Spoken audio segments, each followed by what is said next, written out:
Dan kita beralih ke Faizin Adi yang saat ini sudah ada di TPS Keramat Pela, Kebayoran Baru. Faizin, bagaimana situasi sejauh ini? Apakah masih ada gunungan sampah yang dengan volume besar akibat tersendatnya pengangkutan sampah? Ya, Elisa, jika di beberapa depo penampungan sampah yang ada di beberapa daerah di Jakarta terjadi penumpukan volume sampah, maka kondisi berbeda dari pantauan kami, berbeda dengan di depo penampungan sampah yang ada di Keramat Pela, Kebayoran Baru, Jakarta Selatan ini. Tidak terjadi penumpukan sampah karena petugas pengangkutan sudah mensiasati dengan merubah jam pengiriman sampah.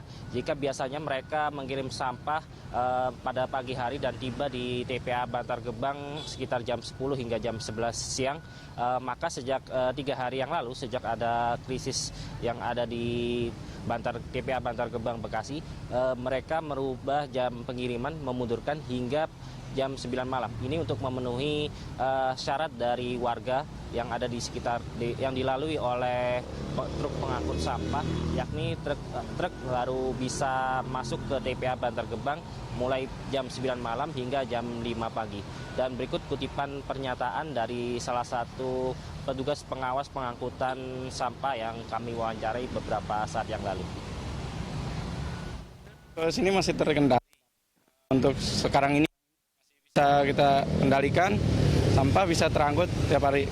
Beberapa tipe memang masih ada yang nggak terkendali gitu ya. Bagaimana Mas? Kiat mensiasati agar penumpukan sampah ini biar semuanya bisa terangkut, tidak menumpuk di sini? Kalau kita nyiasatinya dengan buang yang awal ya, yang pertama kita buang. Dari sebelum orang buang kita yang duluan.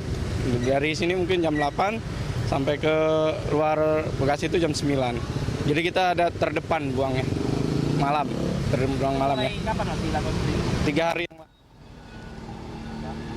Ya, dari depo penampungan sampah di sini ada 3 truk sampah. Jika biasanya mereka mengirim sampah secara bergiliran dalam sehari, maka sejak 3 hari yang lalu mereka berangkat secara bersama-sama pada mulai petang hari dan tiba di Bekasi sejak jam 9 malam. Ya, Eliza. Ya, Faizin, ini terkait dengan jam-jam pengangkutan dan juga ada pembuangan sampah. Ini sampai kapan sebenarnya kebijakan pengangkutan tersebut akan dilakukan? Ya, perubahan jam kerja pengangkutan sampah ini di satu sisi belum ditemukan jawabannya hingga kapan kondisi ini berlangsung. Karena hingga saat ini belum ada solusi konkret yang dilakukan oleh Pemprov DKI Jakarta dengan mitra-mitranya untuk mengatasi permasalahan pembuangan sampah atau mengurangi ketergantungan pembuangan sampah di TPA Bantar Gebang yang ada di Bekasi ini. Namun kondisi ini yang pastinya berpengaruh pada jam kerja para petugas pengangkut sampah. Jika biasanya mereka beroperasi mengangkut sampah mulai pagi dan bisa selesai pada sore hari, dengan adanya masalah ini, kondisi ini, mereka jam kerjanya menjadi lebih panjang lagi. Mereka sudah mulai bekerja mulai pagi hari seperti saat ini dan baru selesai pada malam hari karena mereka baru bisa membuang sampah mulai jam 9 malam.